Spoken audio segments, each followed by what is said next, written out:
options. Alice and Andrea. Thank you, Chair. I mean, as you say, this sits firmly in the context of the NTFS. The paper provides a summary of the significant work that we've undertaken on the leisure review, which you asked us to start in February 2021. But just as a bit of a reminder, in 2015, we were tasked as a council with getting the leisure budget to zero subsidy by 2020. During that time, we spent over 23 million on those services, which included a £5.5 million COVID grant. However, by 1920, it was evident that we weren't going to be able to bring the service in line with a zero subsidy, and the service was still costing the council each year 3.2 million. Alongside the review in February 2021, you also asked us to look at securing a £1.2 million saving on the leisure budget, and whilst we've made some efficiencies, this is now dwarfed, as you've mentioned, by the increasing overspend that we have within that service area. So I'm going to hand over now to Andrea to take you through the proposal. Okay, thanks Alice. The scope of the review focuses on the 6 leisure centres and swimming pools that Gateshead operate, and it excludes Gateshead International Stadium, as that is being reviewed separately and will be reported back to Cabinet on a potentially different delivery model for the stadium. As Alice has already alluded to, the finances are not really looking that great in leisure. For this financial year, the Council agreed a service budget of 2.1 million. However, the latest projections suggest that the service will be overspent by 2.2 million at the end of the year, taking the overall council funding for this year to 4.3 million. And in the current financial climate, we need to deal with that overspend, as Sven's alluded to.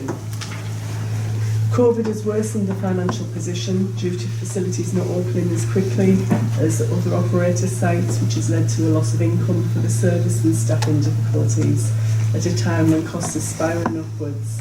And it's further anticipated that the increase in fuel costs and the cost of living crisis will worsen the position over the coming months.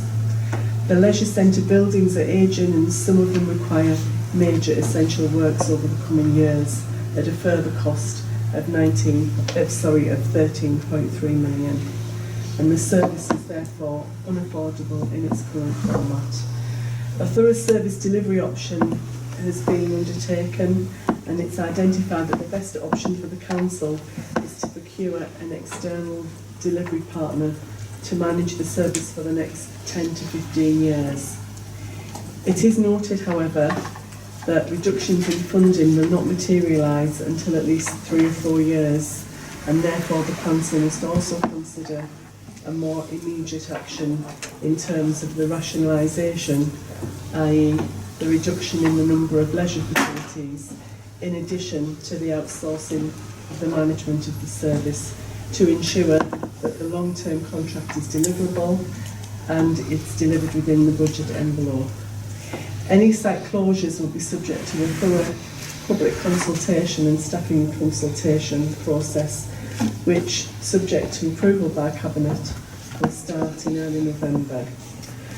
The proposals and recommendations in the report are set out on pages 4 and 5, and it is recommended that Cabinet approves the consideration of the future operating model for Gateshead International Stadium being undertaken separately to that for the wider leisure service, and that the future of the stadium will be subject of a distinct review and future report to Cabinet. The second recommendation is that Cabinet approves the commencement of a procurement process to identify and contract with a service provider partner to manage the council's leisure centres and swimming pools under a services contract. And the third recommendation is that Cabinet approves the commencement of a comprehensive consultation process to understand the impact of any leisure centre closures in order to influence the final evaluation exercise on which leisure centres should remain open, and agrees to receive a further report in January following this further evaluation, setting out proposals for the reduction of the number of leisure council leisure centres. Okay, thank you very much, Andrea. Any questions or comments? Angela? Thanks, Chair. This is, even though leisure is not a statutory service in Gateshead, it is something that we have taken a lot of pride in. We have the window, I keep saying about the window in the council chamber, which represents sport. This is a difficult, very difficult report to bring to cabinet. We've talked before, I've made lots of bullet points, I made them last night that I wanted to say, but actually there's so many of the things that I was going to say have been raised today in today's meeting. The £179 million worth of cuts, huge pressures that are being put on children's and adult services, which we need to, fund those. COVID, it's ensuing problems, people haven't been coming back after COVID. The soaring costs of living. People, are they going to come to the buildings? We don't know. People are not going to be able to afford to come. Maintenance, repairs, ongoing issues with staffing, difficulties in recruiting, uncertainty. And then the other thing that which is just a very new thing, is the uncertainty going forward. We thought austerity, is it ending? We now know it's not going to be ending. They need to cut money. They won't raise taxes. They're a Tory government. They will cut even more to local authorities. By bringing this report, it doesn't, and we've already talked about our physical activity strategy. We want to get people at Gateshead fit and healthy. There are lots of other ways to do it. That we've already talked about that. It's just, like I say, it is difficult, but we have people out there who are just not going to be able to manage this. We have to look at this. It has to be looked at, and I move the report, Chair. Thank you. And Jonathan? Has it been seconded? I'm seconded, Chair. Okay. I remember pre-austerity, so this is pre-2010, some of us were saying this has to be, the leisure services have to be made self-financing. And I've got to say, it was a message that did not go down well with your colleagues, Martin. But we should have started well over a decade ago to get the leisure services on a much more secure financial footing. And we then started late in 2015, and the aim was, I can't remember the exact date, but to phase out the subsidy, and it didn't happen. Part of it was down to COVID, although frankly we should have been at break even round about 2020 anyway, but we weren't. But obviously COVID did have an impact on the service, and it was a lot less financially viable than it should have been in 2020 anyway. But nevertheless, we were in the position that we're in. So I've got a number of points that I want to make, and my first one is, are the closures of Gateshead Leisure Centre and Dunston Pool a done deal? You're asking a question? Yes, I'm asking a question. Yeah, no, they're not a done deal. Right. There will be, I mean, this report is really clear. We've done a benchtop evaluation which looks at what is the most sustainable, which isn't. We've given an indication within the report of what those centres which are most vulnerable to closure. But there is a public consultation, and we will listen. There's not a decision being made. We'll listen to the results of that consultation. The report, though, was the intention of the report is to be as honest and straightforward with people as possible, and to provide them with the maximum of information. Right. Well, I'm reassured by what you're saying, Martin, but it's just a quote the council can no longer afford to keep Gateshead Leisure Centre open. A quote from your Deputy Mayor, Councillor Woff. Now that says, decision taken, it's going to close. You can't read it any other way than that. And if your own side doesn't support what you're doing, then there's going to be trouble ahead. But a lot of most of the reasons why the leisure centre and Dunston Pool have been lined up is because of the £13.3 million capital investment needed. So this is not a revenue issue, this is a capital investment issue.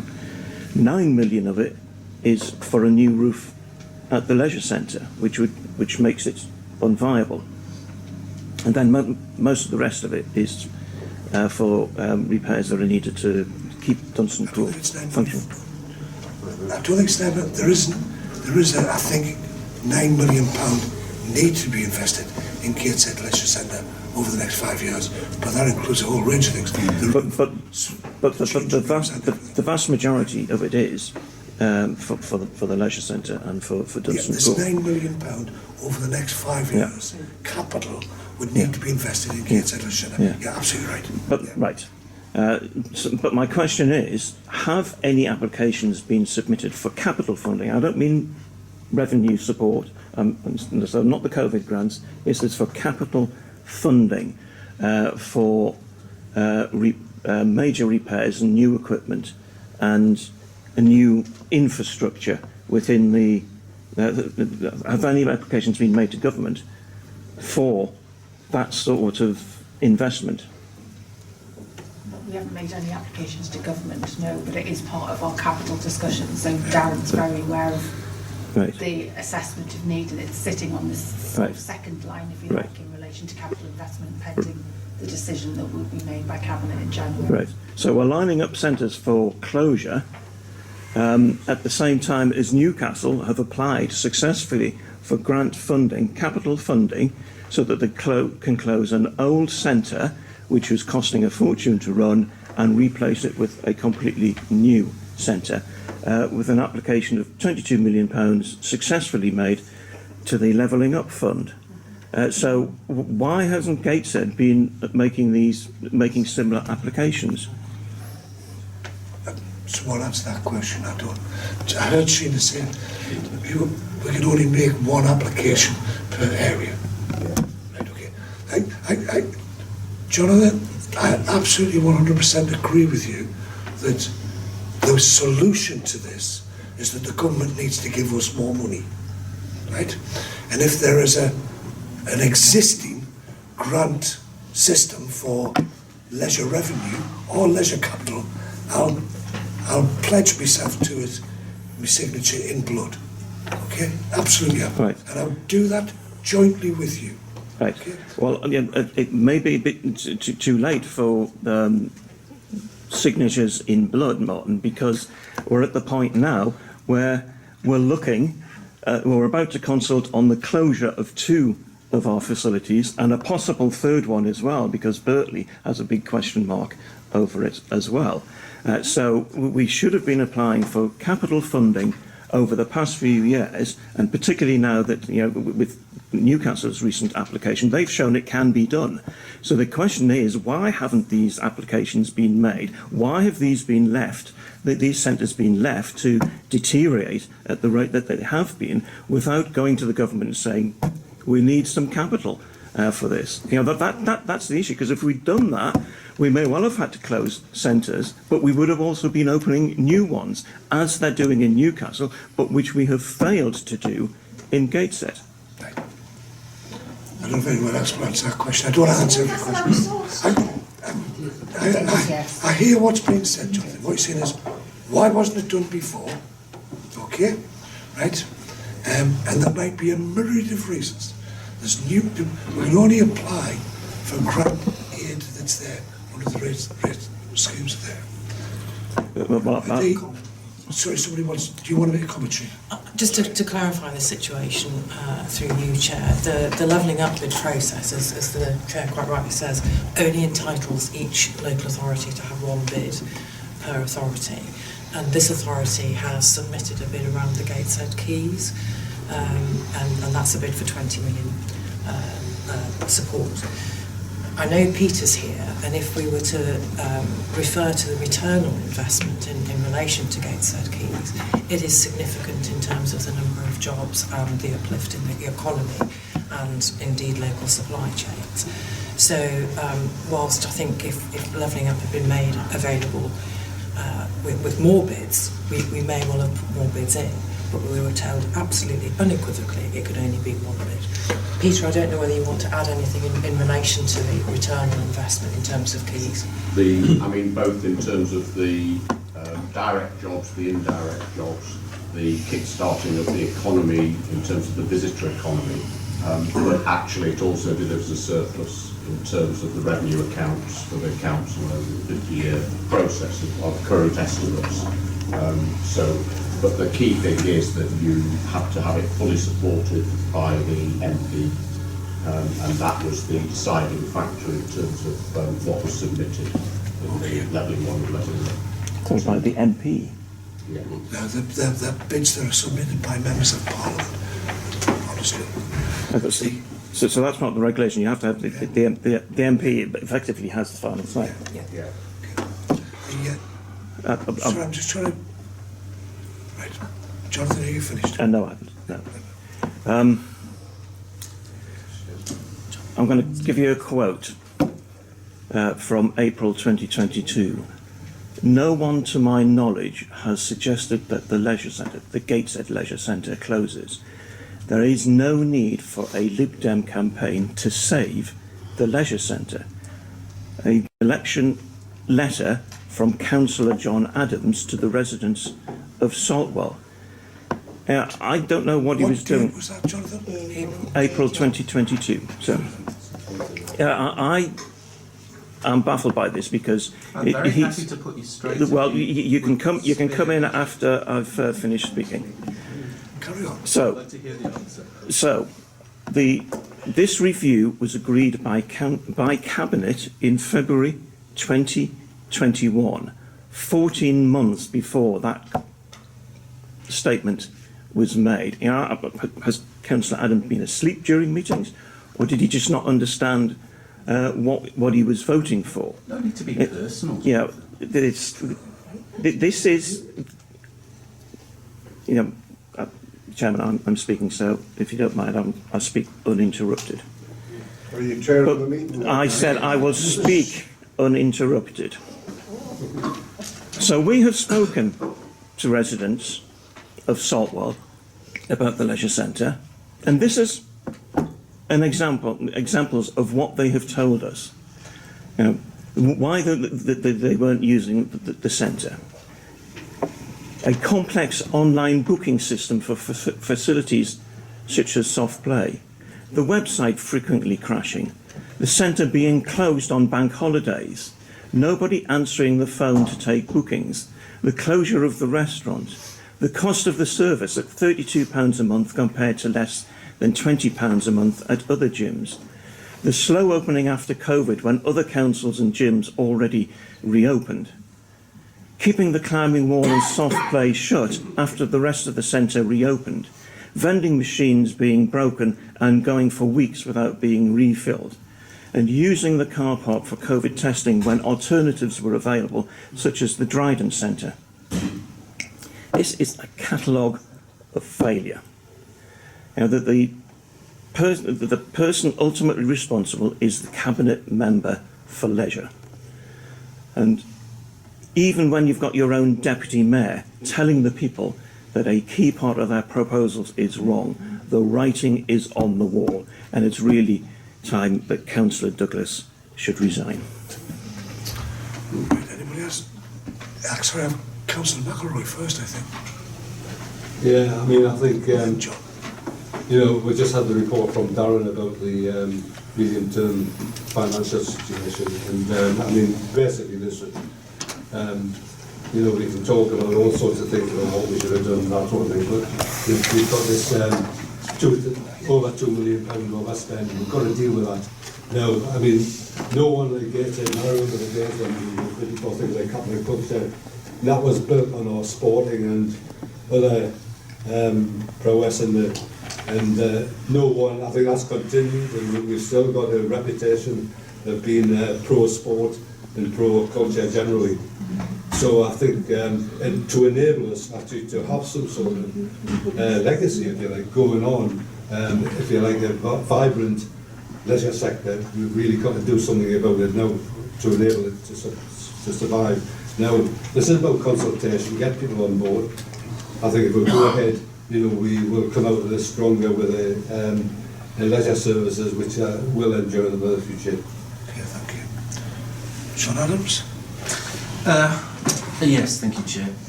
I suppose the point I want to make is that the £9.1 million figure, which is weighed heavily in the report and in the discussions that I've had, is a recent figure. This was a figure that only became known to me over the summer when the engineers, the surveyors, I don't know what the technical phrase is, actually went to the leisure centre and did a proper survey, as they did to each and every of our leisure centres. And it was noticeable that after that, which, you know, is a recent figure which has come forward, that the Gateshead Leisure Centre stood out. At the time that that letter was sent, it was correct. Nobody had suggested to me that the Gateshead Leisure Centre was going to change. The figures at that time, you know, this was not a figure that was available at that time. I do sometimes have gripes with officers and are demanding of them. I don't really ask them to be telepathic and to look into the future and bid for monies for something which hasn't been discovered yet. I do think that is unfair of the leader of the opposition. So that is what has happened. The facts have changed and we have had to come to this very difficult, very sad decision. We cannot afford the Gateshead Leisure Centre if things do not change. And I will support my ward colleague, Councillor Robert Waugh, when he is now campaigning to try and find an avenue to save the leisure centre. He is trying now to try and, after the discovery of this figure and the enormous capital and maintenance costs of the leisure centre, to try and look for capital funding. I wouldn't want him to be criticised for doing that before the facts came clear and having some precognitive power to look into the future to discover this. But he is now doing this, and I would urge the Liberal Democrats to engage with him on a constructive campaign to try and find money in the style of which he is doing. I do hope that you can refrain from cheap political points for this. It is too important to the people of Salwell. So I do think it is important that we recognise that this information came forward over the summer. We have had to therefore make a decision as a result of that information. Please do now try and engage constructively and sensibly on the future of leisure services in Gateshead. Thank you. Ron? Thank you, Chair. Make a couple of points about... by Liberal Democrat Sorry? requests to contribute. I've never seen so many Liberal Democrats at the Cabinet meeting before. Sorry, Ron, go ahead. Thank you, Chair. I want to make a couple of points about the past, but more so about the future. As has been outlined, we started reviewing leisure services in 2015, and I accept John Adams, Councillor Adams, at his word that we didn't have the figures on the maintenance requirements then until this summer. We should have. And I think the lessons going forward are similar to the lessons that we argued this, you may remember, Leader, over the library service, where there were years of consultations. And that in itself damaged the service because of the uncertainty it created. And that encourages people to leave work it discourages people from applying. It allows, as Councillor Wallace has said, what we've been hearing from residents of Saltwell, for the quality of the service itself to be undermined. And so the plea really is, as we go forward, difficult decisions need to be taken early.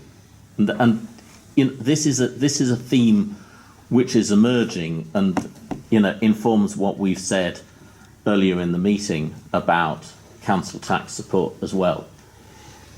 We think there is broadly, we share strategy across this council, across both groups of the council. But we were saying a year ago that the leisure centre was under threat. It was absolutely clear to us, looking at the round, that we weren't achieving the savings that we were in other areas, that we'd been reviewing this for, let's face it, 7 years and not making substantive decisions. As we go forward, we need to take difficult decisions earlier. And I recognise that some of those decisions are incredibly difficult politically for you as they would be for us. But decisive action earlier in political and managerial decisions, as well as in our own lives, are better decisions than waiting and frankly doing a bit of fiddling while Rome burns. These things were obvious to us. I accept what Councillor Adams is saying on the maintenance figure, but it was clear just looking around the leisure centre that there were going to be issues. Those figures should have been there to inform our considerations far earlier. And going forward, we need to have a more strategic, but more particular, decisive approach earlier to these things. In terms of the Levelling Up Fund, are we saying over what period were we unable? Because we've been doing this for 7 years. Are we saying that we were only able to apply for one source of capital funding in that 7-year period? As far as I'm aware, there's only been one round of applications for Levelling Up funding. It's the second one, right? Sorry, it is the second one. Okay, and we've applied and we refused on the first one, and we resubmitted again, and we're awaiting word on the second round. Yeah, that's where it stands. 2019. Okay. Ian? Thank you, Chairman. Reference has been made to the 9.1 million, whatever the figure is, for the maintenance of the leisure centre. Slightly surprised that such a big building, which has been modernised in recent memory, all funky new equipment put in and all that, it wasn't picked up earlier that it needed that amount of money to keep the thing waterproof, or whatever the problem is. So it is a big bit of the state. So I'm sad that it wasn't observed earlier that it needed renovating or repairing or whatever the term is for keeping the place vertical. Thank you. Okay. Anybody else? Linda? Martin, when we first started to look at the leisure services, we were looking at what was available, what wasn't working properly, and then it suddenly changed, and then we went to health and wellbeing as well. So it was changed from just sport and leisure to health and wellbeing. So we were looking at a completely different picture of people's health, the facilities we had, the usage, and things were starting to pick up. We had the Go membership, it was going up and up, and we thought we were going to be able to make it pay for itself. Unfortunately, didn't happen. Then we had COVID. Staff were transferred to go to hubs and, help people to keep healthy, give them food parcels. And we were getting reports to say the booking system was everything that Jonathan's mentioned. It was brought to us and it wasn't working. And these are things that we're working with the officers on now to see how we can get a service fit for purpose and to be able to give the people of Gateshead the leisure facilities that they've had in the past. When we got the money from the airport, I mean, we've got all the fantastic leisure facilities well used. They're not being well used now because people can't afford to go. If you look how much it costs for somebody to go with children to a swimming pool, they can't afford to do it. So we've got a lot of things we've got to look at, and it's taken a long, long time to get to this stage.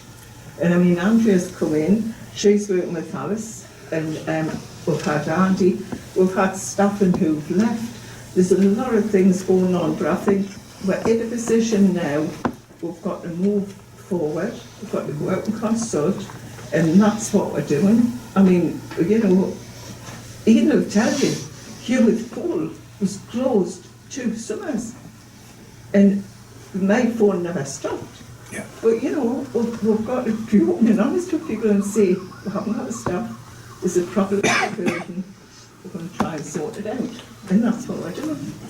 Yep. Thanks, Martin. Chair, can I just add to what Linda's saying there as well about, I don't know if the report has actually been read by Councillor Wallace, but on page 155 at item 39, it actually got a table of improvement actions. These are things that me and Linda discussed a lot with officers. Improvement actions and progress at the end of August 2022. So it's things we have been aware of. Taking my responsibility as Cabinet Member for Culture, Sport and Leisure extremely seriously, and this is something we have talked about with officers. There's improvement actions and there's a progress table as well. There's a number. I just want to make sure we're highlighting all of the issues in this report, right? Because it isn't just about the rationalisation of the establishment. There's a major proposal within this report, which is identified, I think it's option 4, whereas we're going to start the procurement process to, for the want of a better word, outsource the management of our leisure services. Okay, that'll be engaging an external partner to run our services. Okay, I think that needs to be highlighted. You know, I've instinctively always sought to maintain services in-house of the council. I think, you know, there is a cost to that. Of course there is. There's a premium as a consequence of that. But it's, you retain control and flexibility, right? And I think that was demonstrated, for example, during COVID. We were able to prioritise staff to urgent services. Had a consequence in terms of leisure, but it gives us the freedom to do that. Just in the same way that Kensington and Chelsea Council couldn't when Grenfell Tower caught fire because they didn't employ any staff. It was all contracted. That was the reason why Kensington and Chelsea Council didn't respond to the needs of the people of Grenfell Tower. They didn't employ anybody. So I've always sought to maintain services in-house. But the reality is that, you know, Jonathan talked about, we've been councillors since the 80s. And, you know, when Gateshead built its international reputation on its sports and recreation, Brendan Foster was the first director of sports and recreation in the country, employed by Gateshead Council. We developed the stadium and the Gateshead Games. We built our reputation on it. So this is, but Gateshead is, we are half the size financially that we were, and in terms of capacity as well. And then we went from a situation where we were the sole provider of leisure services in the 1970s and 1980s to a situation where it's a much more world. 75% of the leisure facilities provided in Gateshead are actually provided now, prior to all this, prior to COVID, by the private sector. And as Jonathan quite rightly pointed out, in many cases, more accessible, cheaper, with sometimes providing better services than the gyms that we can provide. We can't compete in that environment. So that's part of this report. Without the financial constraints, without the consequences of COVID, these are decisions we would have to be making going forward. Okay. The one point I would make, though, is that there is an issue about swimming pools, right? Because the private sector and the commercial sector don't want to provide swimming pools. That's a local authority's job because they don't make any money. And it's absolutely essential we continue to provide an adequate network of swimming facilities and work with schools to make sure that we maintain that programme for schools and young people. The wrong place to debate these things, of course, is in elections, right? It's great if we sit down and debate these things within the council, but it's wrong, I think, to make these decisions in election campaigns. And with the greatest of respect, the political party that was putting out leaflets saying that Gateshead Leisure Centre, when a decision had not been made, this is over a year ago, right? The party that put out those leaflets was the Liberal Democrats, because they saw electoral advantage. You know, I'm a politician, I understand politics, right? And the Labour Party put out a leaflet saying that decision has not been made. Right, okay? Now, except a year later, we are reviewing, and there is a strong possibility that Gateshead Leisure Centre and Dunston, and maybe even Birtley Gym, might have to be reduced, okay? But that was not the position a year ago. So debate the issues, but not in election leaflets, because I think that's the worst way to make decisions. Jonathan, I could hear you as you were reading from your laptop. That was almost the text of the leaflet. Okay? So, it's because, please, I'm speaking. Yeah, okay. It's because the vending machines weren't filled. Okay? It's because we took out the hot food facility within the leisure centre, which I would point out, if we go and dig the report, was actually a cost-cutting exercise as part of that process that we agreed in 2016 to try and reduce the subsidy. Okay? Because the hot food facility, both at the stadium and at the leisure centre, were being run at a loss and subsidised. It was to try to reduce the level of subsidy. What was the third point you raised? Oh, the use of the car park as a vaccination centre. Now, you know, we can debate that, right, okay, if you like. However, I think we'll agree with the people of Gateshead that the vaccination programme in the, the heat in the centre, the epicentre of the COVID epidemic or pandemic was the top and first priority. We redeployed leisure staff and we made the facilities available at the most convenient location identified by our health partners. You can nail me to the cross on that one. I'll defend that was the right decision to make in those circumstances at the time. Okay? My understanding, and I haven't read what Robert Wolf, one last thing, doesn't just affect Solwell Ward, right? If you look at the figures in the report, the greatest proportion of residents using that centre actually come from Deckham, which is my ward. There are more people from Deckham use the leisure centre than any other ward, okay? So it affects not just Solwell, it affects Deckham, Bridges, and a whole range of other wards. I'm not responsible for what Robert Wolf's put online. I don't know what he's saying, but I do know one thing. I've been told he's started a campaign and he started a petition to the government to give us more money to support our leisure services. Now, you can argue whether we should have filled the vending machines earlier.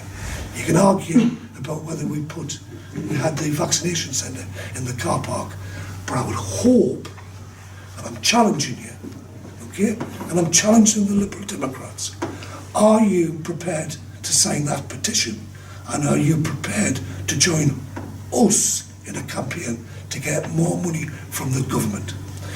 If you don't, you're playing politics. You're using the people of Gateshead.